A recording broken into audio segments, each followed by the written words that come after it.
안녕하십니까. 농민운동가 한도숙의 농사이야기 천하태평 제16회를 시작하겠습니다. 의장님 안녕하십니까. 예, 반갑습니다. 저 멀리 전라북도 도청에도 다녀왔었고, 예. 이번에는 또 배나무 전지하는 모습도 보여주시고, 네. 현장 감각을 좀 살려가시는 것 같아요. 일단은 우리가 이제 농업 얘기를 할 때, 네. 이 농사 현장이 네. 이제 가끔 이렇게 비춰줘야 네. 또 보시는 분들도 예. 거기에 대한 어떤 감각이나 이런 것들을 만들어가지 않을까 네. 이런 생각도 있고요. 그리고 이제 이 배나무 전지하는 거는 이 가정에서 이렇게 이제 그 나무를 한두 그루씩 가꾸시는 네. 정원수 형식으로 이렇게 기르시는 분들이 자주 이렇게 물어보세요.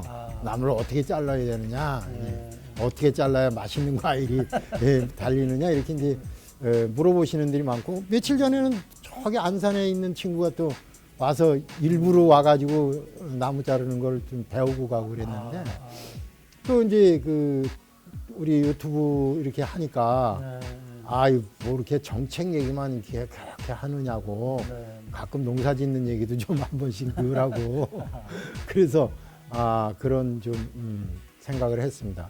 그러니까 애청자 여러분들에게 서비스하는 차원에서라도 이렇게 하는 게 좋다 싶어서, 그렇죠. 네. 이 추위를 무릅쓰고 네, 천하태평이 그냥 일방적인 방송이 아니라 이렇게 시청자분들의 의견을, 청취자분들의 의견 다 듣는 거죠. 네. 반영하고. 그럼요. 예.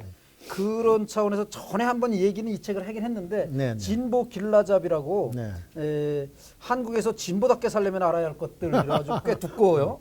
그리고 4.27 시대연구원이라고, 4.27이라고 그러면 이제 김대중 대통령하고 김정은 위원장이 만난 날이 4.27이죠? 문재인 대통령. 내가 지금 어느 시대를 살고 있어. 일부러 그러신 거죠? 예. 그 4.27 시대연구원이 공조를 했어요. 네. 여기에 농업 부분을 네. 우리 한도석 의장님이 쓰셨다고. 네네. 예. 좀 간단하게만 좀 설명 한 번 더 해주시고. 글쎄요, 뭐 제가 이게 이제 우연한 계기에 쓰게 된 건데요. 이 책이 나올 때가 총선 21대 4.15. 국회 총선 네, 그 지경이었어요. 네. 그래서 이거를 쓰기로 했던 분이 그 총선에 출마는 안 했지만 총선 때문에 이거를 쓰질 못하겠다고 저더러 좀 농업 부분을 농업 부분을 썼으면 좋겠다고 그래서 그렇지 않아도 이제 그 전에 2020년 1월 1일 날 백두산에 가서 그 하얀 눈 덮인 백두산을 올라갔잖아요. 해맞이는 못했지만 그 눈 내리는 백두산, 그 눈이 내리니까 못 올라가게 하더라고요. 근데 어느 순간 잠깐 열린 때, 그 때를 틈타서 백두산에 올라가서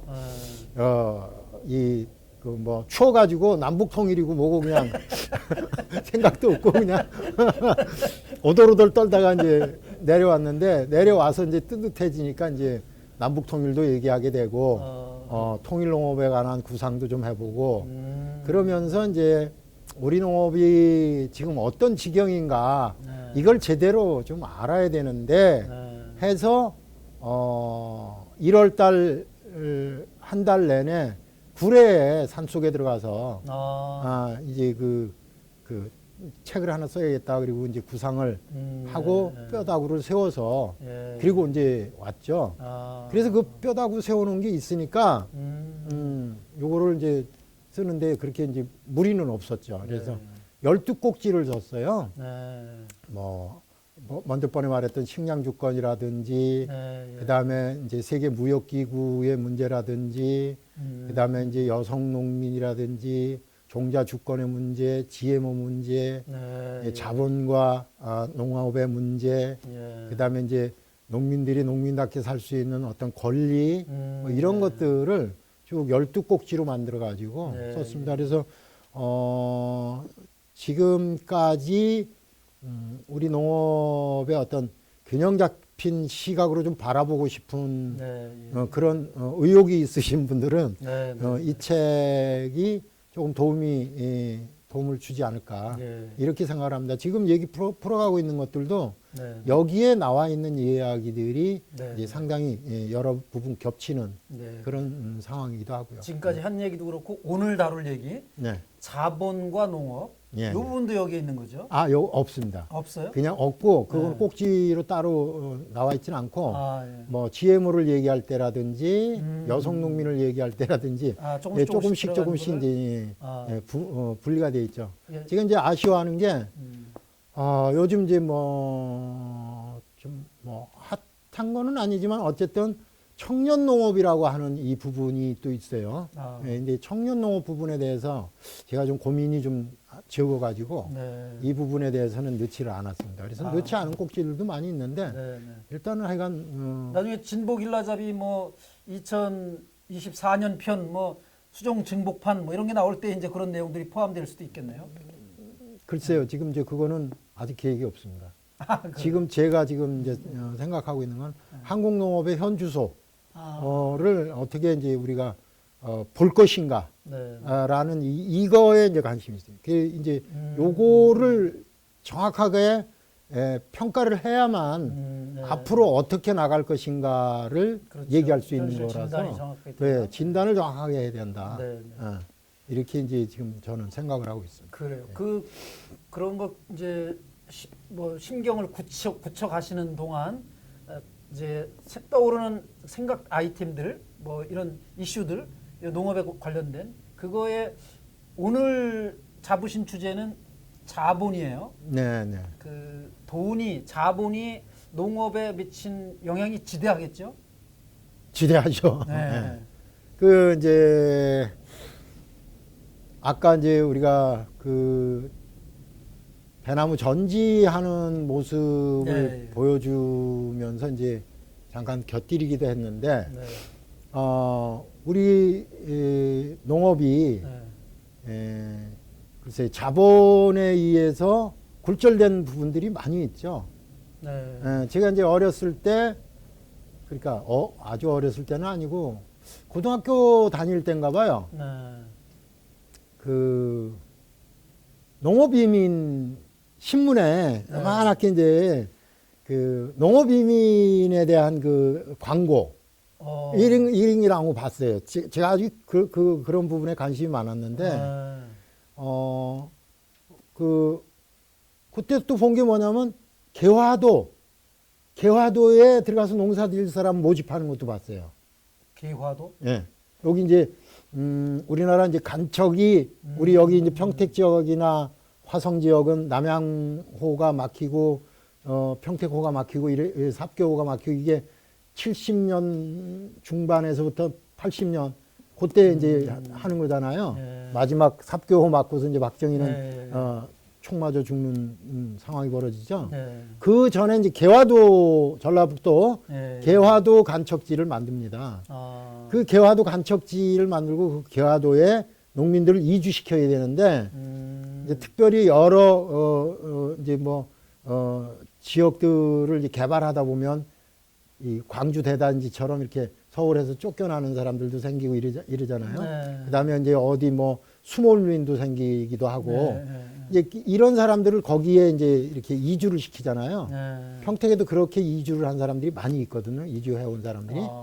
근데 이제 그때 당시에 그게 아마 67년도 아니 70년 요 정도 될 것 같은데 그때 이제 개화도를 막기 시작해 가지고 개화도에 이제 농사꾼들을 모집하는 그런 광고를 봤어요. 이제 그때는 어렸으니까 네. 야, 이거 뭐 나도 이제 나중에 이제 커지면 이제 이런 데 가서 큰 농장 한번 경영을 해보고 싶다. 이런 생각을 한 거죠. 그래서 이제 파라과이, 뭐 브라질 이런 데 이제 농업 이민 가는 거 이런 것들은 이제 실제로 이제 고민도 해봤어요. 그때 농업 이민을 모집하고 그랬을 때가 남미였었어요. 네, 나라들이? 남미였어요. 예, 예. 막연하게 그냥 필리핀 정도 생각하고 있었는데. 남미였죠. 그래 이제 그 꿈이 이제 그런 어떤 큰 농장을 이렇게 경영을 해보는 그런 이제 꿈을 가졌던 거죠. 이게 이제 실제로 제가 이제 85년, 86년 요쯤에 이제 여기 와서 이제 평택에 와서 농사를 지으면서 그 이제 과수원도 이제 남의 거 임대해서 하고 그다음에 이제 소도 몇 마리 이렇게 기르고 하는데 이제 그 누가 그 봉화에서 이사를 평택으로 온 사람이 봉화에 가면 땅이 엄청 넓다. 분지가 있는데 땅이 넓은데 딱 단돈 100원이다. 평당 가격이? 언제적 얘기예요? 이게? 85년이나 6년 이렇게 됐을 거예요. 그래서 봉화를 갔어요. 그때 포니완 털털거리는 포니완 타고서 봉화를 가서 이제 이틀 동안 댕기면서 이제 같이 이제 가가지고 그 춘향이라는 지역에 가서 이제 돌아다녀 봤어요. 지역 이름이 춘향이 있어요? 춘향면. 억지춘양. 억지춘향이 아니고 춘향 할 때 억지춘양. 그게 거기 춘향에서 나온 예, 말이에요? 예.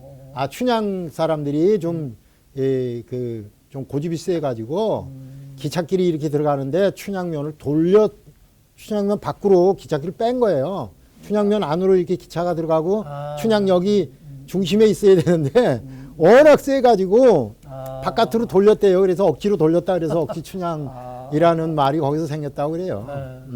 그 춘향의 땅을 그래 이제 그걸 봤는데 여러 가지 이제 조건, 이제 도로라든지 이런 거는 구비가 안 돼 있는 상태라 그 당시에 이제 그런 땅들이 100원에 나오는 이유가 뭐냐면 그 지역이 봉화 지역이 담배 농사를 많이 지었어요. 근데 담배공사로 인삼담배공사인가 담배인삼공사인가 뭐 이렇게 됐죠. 그러면서 담배가 이제 우리 농민들이 이제 담배 농사에서 손을 많이 떼게 됩니다. 그렇게 되면서 고추를 많이 심게 되죠. 고추를 많이 심으면서 고추 폭락이 오죠. 그래서 노태우 고추를 따버리겠다 뭐 이런 구호도 나왔었죠. 그래요? 나 기억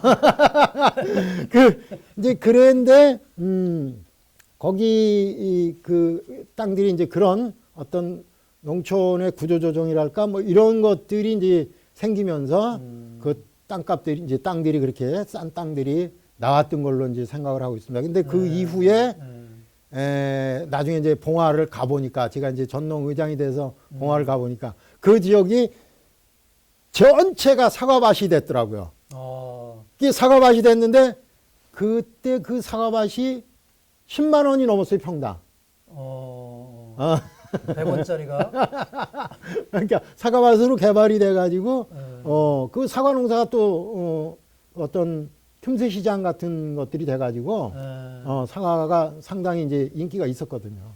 그리고 이제 그런 경험들이 있는데 아마 지금도 그런 생각을 하는 사람들이 많이 있을 거예요. 뭐 끝이 보이지 않는 그 농토를 가지고 농장을 경영해 봤으면 평선이 보이는 그런 생각을 하는 사람들이 있을 거예요. 특히 청년들 이런 사람들은 아마 그런 생각할 거예요.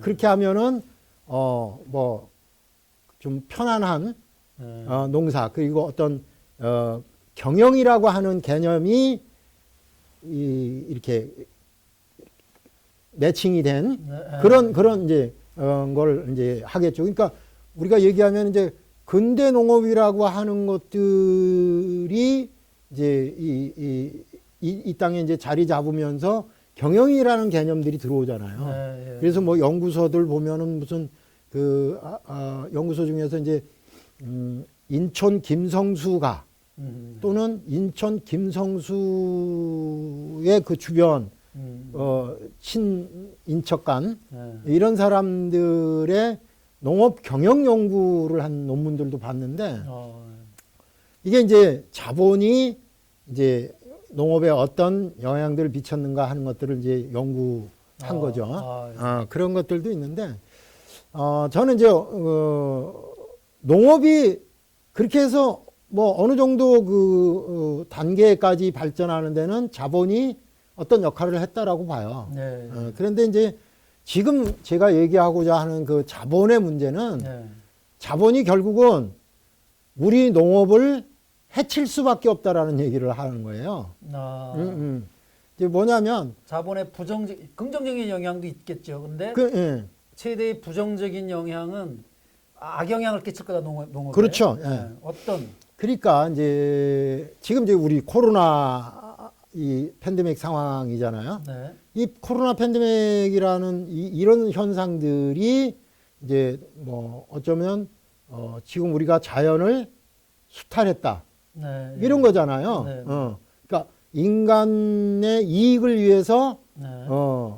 어떤 행위들을 하다 보니까 그것이 결국 자연의 반격으로 나타난 것이다. 네. 이렇게 보는 거잖아요. 네. 그래서 그러면은 우리가 이제 이 자연들을 어떻게 만들어 가야 될 것인가. 특히 이 농업이라고 하는 이 부분이 굉장히 넓고 네. 범주가 넓고 이제 많은 부분인데 네. 이것들을 어떻게 만들어 갈 것인가라는 반성을 이제 하는 가운데에서 이제 자본의 문제가 나오는 거죠. 네. 거기가 어떻게 연결이 되죠? 그러니까 이제 아까 이제 먼저 꼭지에서 이제 가손을 제가 800평을 네. 하면서 네.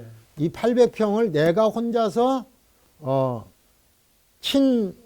친환경적으로 네. 농사를 지을 수 있는 방법이 어떤 방법들이 있을 것인가? 네. 그야말로 이제 친환경 농업인가? 네. 아니면 뭐 유기농업인가? 네. 아니면 생태농업인가? 뭐 이런 고민들을 이제 하려고 이제 그거를 이렇게 한 건데 네. 아직까지 이제 정확하게 지금 정립은 안 됐어요. 네. 그래서 태평농법이기도 하고 네. 자연농법이기도 하고 네. 이제 이런데 정확하게 생태농업으로 지금 진입하고 있지는 못하거든요. 네. 근데 이제 이런 개념들도 다 혼란스러워요, 지금은. 아. 혼란스러운데 이런 농업으로 가야 되는데 지금 현재 우리가 4차 산업혁명이라고 네. 하는 거, 네. AI를 중심으로 하는 네. 4차 산업혁명이라고 하는 게 농업의 접목이 된다 이거예요. 네. 예. 그래서 젊은 청년 농사꾼들이 지금 이 부분에 대해서 굉장히 관심을 많이 갖고 있죠. 예. 그 이제 우리 김 박사도 그 청년들의 그런 농업에 대해서 굉장히 긍정적으로 네. 네. 이해하고 계셨던 걸로 아는데 네. 이제 이런 것들이 결국은 이 사람들이 하려고 하는 것은 무엇이냐? 생명이라는 데 초점을 맞추는 게 아니라 네. 이익이라고 하는 데 초점을 맞춘다는 거죠. 예. 이익. 예. 예. 얼마나 더 많이 그러니까 경제학적 원리에 의하면 적게 투입하고 최대한 빼내는 예. 이거잖아요. 예. 그 논리가 자본이 들어오면 그 논리가 배제될 수가 없는 거예요. 네. 자본이 무슨 희생을 하려고 거길 들어와서 네. 뭐 농사를 짓겠습니까? 네. 최대한 이익을 빼내려고 하는 거죠. 네. 그러니까 가진 방법을 다 쓰겠죠. 네. 그러다 보면 지금까지 했던 수탈농법보다도 더 가혹한 수탈농법이 될 수 있는 거고. 네. 그러다 보면 거기서 생산된 것들이 다른 여타 농민들, 소수의 농민들에게 네. 경쟁해서 그쪽이 이긴단 말이죠. 자본이 이긴다고. 네. 자본은 시장을 교섭할 수 있는 능력이 네. 일반 농민들보다 훨씬 크잖아. 그렇죠. 그렇기 때문에 그 자본이 여타 농민들을 예를 들면 여기 지금 이제 평택에 이 지인이 서탄 이쪽에 이제 도마도나 오이나 이런 농사들을 많이 짓고 있는데 네. 이 사람들 그 이제 기업이 네. 자본이 들어와서 토마토 농사나 오이 농사를 짓는다고 칩시다. 네. 그러면 그 사람들하고 농민들하고 이 자본이 대결하는 구조가 되는 거잖아요. 네. 그럼 누가 이겨요? 이길 수밖에 없는 거예요, 자본이. 그래서 이 자본 농업에 대해서 이제 문제 제기를 하는 것이고. 지금 말씀 들으면서 맨 처음에 이 한도숙의 농사 이야기 이 천하태평이라는 이름을 지을 때 네. 저는 처음에 농업 이야기라고 생각을 했었거든요. 근데 농업은 안 된다. 농사로 바꿔야 된다. 이렇게 네. 굳이 강조하시면서 네. 그때 농업이라는 단어는 이미 산업으로도 그렇죠. 한 거고 네. 이건 그렇다면 거기는 자본이 개입될 수밖에 없고 그래서 이거는 그냥 농민들이 농사를 짓는 일 이런 문제로 가는 데서 농사 이야기로 바꿨던 기억이 있어요. 그 얘기하고 거의 일맥상통하는 그럼요. 늘 뭐 말씀이세요. 통합니다. 네, 이제 얘기를 하다 보니까 네, 갑자기 울컥해지는데 네,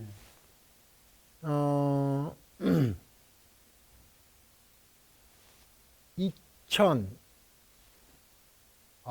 기억이 잘 안. 2000 몇 년이야? 9년인가? 네. 이경애라고 하는 열사. 예. 아십니까? 예. 뭐 김 박사는 아실 거예요. 네, 예, 네.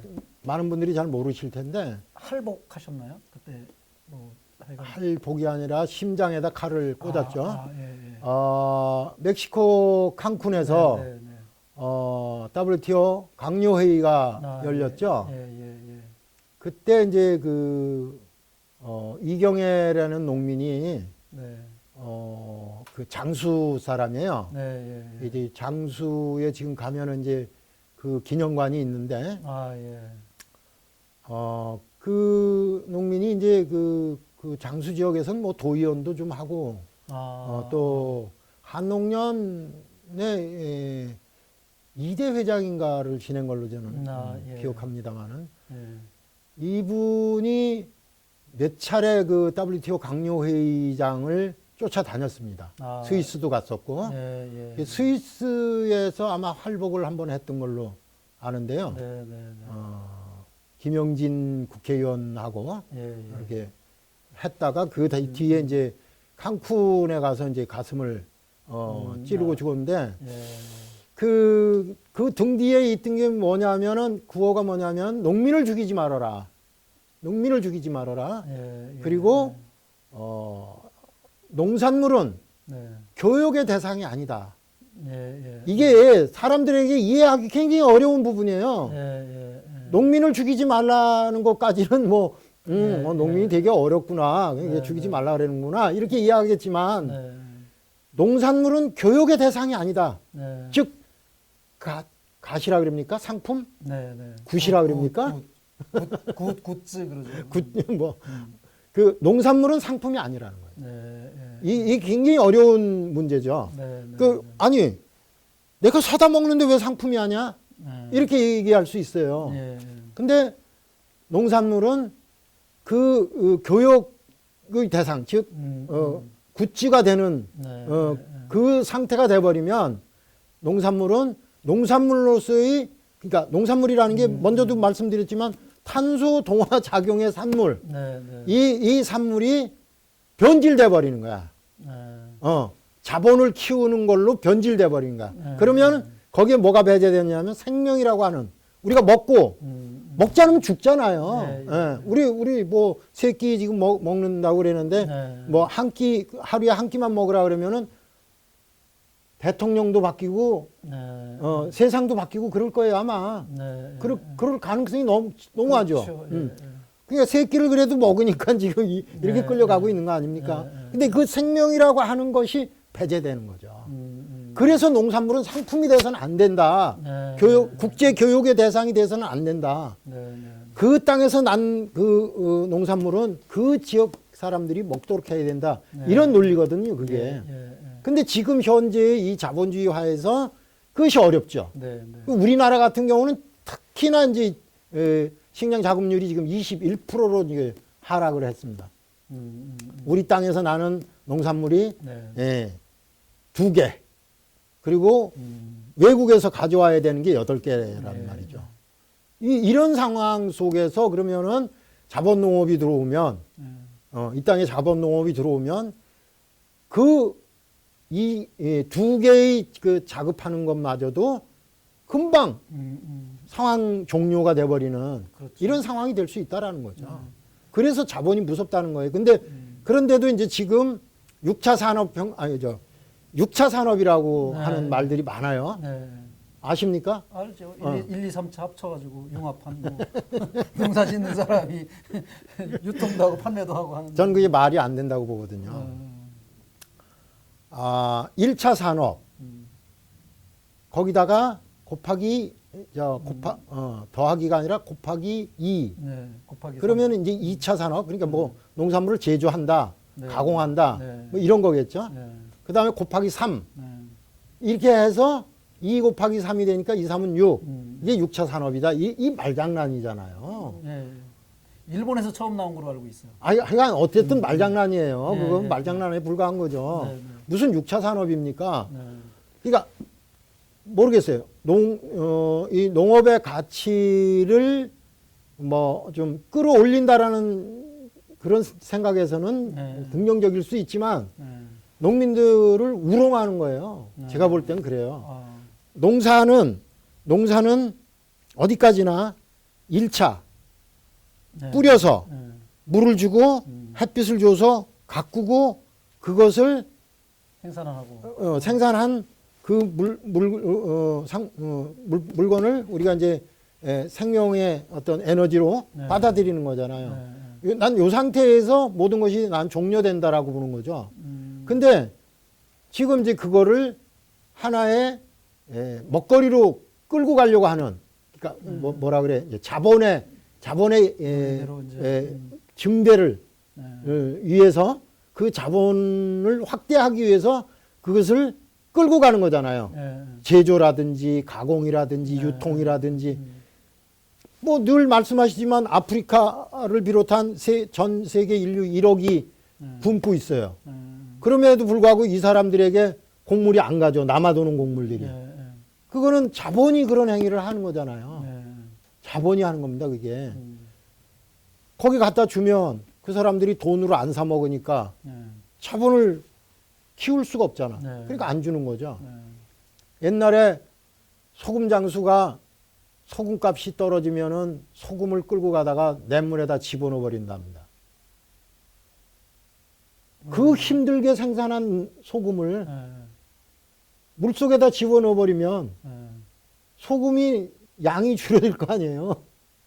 아. 그러면 가격이 어. 그러니까 소금은 꼭 필요한 건데 네. 1%만 모자라도 안 되는 거잖아. 네. 그러니까는 그 1%가 모자라게 만드는 그게 이제 그 근대 자본주의 이 맹하 시기에 나온 우리 속담이에요. 소금 장수가 소금을 냇가를 건너가는데 소금 가마가 물속에 들어가도 그냥 건너가게 한다는 거야. 그만큼 소금을 덜 가져가야 값이 비싸지니까. 비싸진다 이거. 그 자본의 논리란 늘 그런 겁니다. 잉여농산물도 비슷하지 않아요? 미국에서 잉여농산물 하면 태평양에 갖다 버리고 뭐. 그렇죠. 그렇게, 예. 이제 그 버리는 것도 버리는 거지만 우리나라 같은 경우에는 완전 농업을 종속시켜 버린 거죠. 미국의 힘에 의해서 한국 농업이라고 하는 것들이 제어될 수 있는 그런 상황으로 만들어간 거죠. 예를 들어서 우리 지금 치맥 되게 좋아하잖아요. 치맥. 좋아하시나요? 아니, 통풍? 피를 별로 안 좋아해서. 아마 지금 누가 그랬는데 후대에 이제 그 우리 지금 이제 유물 이렇게 붓으로 막 유물 뒤지는 사람들 있잖아요. 이제 나중에 한 100년, 200년 흘러간 다음에 그런 유물을 이렇게 뒤지면 뭐가 가장 많이 나올 것 같으냐 그러니까 닭뼈래요, 닭뼈. 닭뼈 그때까지 살아남아 있어요? 모르겠어요. 약간 그게 그냥 얘기죠. 지금을 인류세라고 그러는데 인류세에 가장 흔했던 게 닭이라는 거야. 그만큼 닭을 많이 길러요. 고기나 알을 취하는데 가장 손쉬운 게 닭이죠. 근데 그 닭을 먹이는 게 옥수수예요. 닭은 처음서부터 옥수수예요. 옥수수 사료. 옥수수 먹이는 거예요. 그러니까 우리가 이제 일본으로부터 이제 해방이 되죠. 해방이 되면서 미국이 우리나라를 이제 남쪽을 점령하면서 제일 먼저 시도했던 게 닭을 기르게 하는 겁니다. 선교사들이 닭 기르는 거 가르쳐요. 선교사들이 아주 이쁜 그 서양 선교사들이 뭐 이렇게 여기 이렇게 하얀 칼라 있는 그런 거 입고 들어온 그 뭐 신분이 무슨 하얀 개신교니 무슨 개신교에도 여러 종파들이 있는데 그 사람들이 들어와가지고 지금도 하고 있는 데가 있더라고요. 몰몬교라 그러나? 마릴 성도 예수 그리스도교. 그쪽에서는 지금도 농촌에 들어와서 그렇게 하는 일들을 하더라고요. 내가 먼저 있던 그 서탄의 동네 그 앞에 가수원 집은 그 교도들이 와서 매일 일을 해줘요. 이제 근데 그때 당시에는 그렇게 닭을 기르는 걸 가르쳤어. 우리도 닭을 길렀잖아요. 그렇죠. 마당에 그냥 돌아다녔죠. 그러다가 이제 뭐 손님 오면 한 마리 잡아먹기도 하고, 또 인색한 사람은 안 잡아먹기도 하고. 알도 이제 뭐 둥을 이렇게 만들어가지고 알 거기서 이제 꺼내가지고 아버지만 싹 해서 이제 드시고. 사위가 오면 씨암탉도 잡아먹고.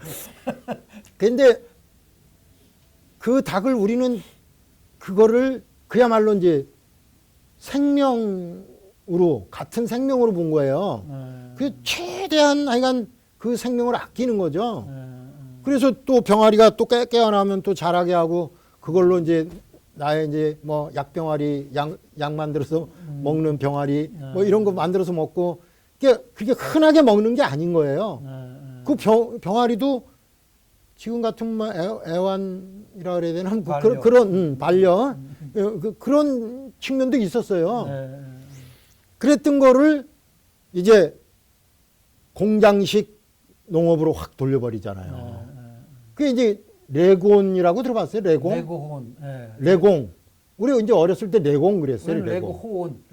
아, 그거는 이제 우리 저 국민학교 때 실과 책에 레곤이라고 나와요. 근데 어른들은 레공 그랬어요. 레공을 기르는 거예요. 레공을. 흰닭, 하얀 알을 낳죠.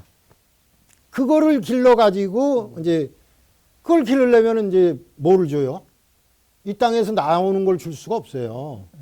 우리는 그냥 밀기울도 주고 쌀기울도 주고 보리 뭐 이제 아버지가 달걀을 좋은 걸 좀 드시고 싶다 그러면 쌀 이렇게 좀 뿌려주고 이제 그랬잖아. 메뚜기 잡아다 주고. 구구 해가지고 깨구리 그냥 매로 때려가지고 그거 갖다 주고 이제 그랬죠. 그러던 거를 이제 사육사를 만들고 케이지에 넣어서 그냥 알만 굴러 내려오는 구조로 만들어가지고 옥수수 사료를 주는 거예요. 그 옥수수 사료가 바로 미국의 잉여농산물이라는 거죠. 미국의 잉여농산물을 팔아먹기 위해서 우리는 뭐에 길들여졌어? 치맥에 길들여진 거야. 자본이 이렇게 무서워요. 그러니까 100년, 200년 앞을 보고 투자를 하는 거예요. 그 중심에 선 게 카길입니다. 카길. 여기 카길 농장 있잖아요. 여기 성안. 성안에 카길 농장이라고 있었어요. 거기 카길 농장에 가면은 병아리를 이렇게 부화를 하다가 병아리가 잘못돼서 죽은 결함이 있어. 뭐라 그래요? 공계란. 사롱이라고? 처음 들어보셨어? 사롱은 처음 들어보고. 이게 알도 아니고 병아리도 아니야. 그러니까 흰자는 아직 이렇게 남아 있는데 눈이나 머리나 뭐 이렇게 심장이나 이런 게 생겼어. 털도 있는데 털도 있는 것도 있고. 삶아가지고 약간 팔아가지고. 그 술안주로. 공계란이라고. 공계란이라 그랬어요? 공계란이라고. 사롱이요. 워낙 사롱이라 그랬어요. 그거 가지고 이제 막걸리 한 잔 먹고 그거 소금에 찍어서. 카길이 아마 철수한 것 같은데 그런 회사들이 이제 들어와서 70년대에 이제 확 그냥 육추, 그 다음에 이제 알론 양계장 뭐 이렇게 되면서 지금 이제 AI가 터지면서 이제 골치 아파지는 이런 상황까지 벌어진 거예요. 이런 것까지를 자본이 예측한 것은 아니지만 그러니까 AI가 이거 벌어질 거다 이런 예측은 안 했겠지만 어쨌든 그런 사육 방식을 통해서 생겨날 수 있는 문제점. 그러니까 옥수수 먹은 그 닭이 그 놓은 똥, 그게 냄새가 얼마나 지독합니까? 그 주변에는 마을에 만약에 마을 옆에 있으면 그냥 바로 쫓겨나잖아요. 이런 폐수, 그 폐분해 처리 뭐 이런 것들이 전혀 고려되지 않은 그리고 그 생명 자체도 케이지 안에서 5마리씩 케이지 요만한 게 있으면 5마리씩 들어가는 거잖아요. 5마리씩 들어가서 목만 내놓고 사료 찍어 먹고 사료도 흘리지 말라고 또 여기 잘라버리잖아. 네. 부리를 잘라요. 흘리지 말라고. 아주 비인간적이죠. 그런 것들을 하는 게 자본이에요. 예. 이 자본이 무서운 겁니다.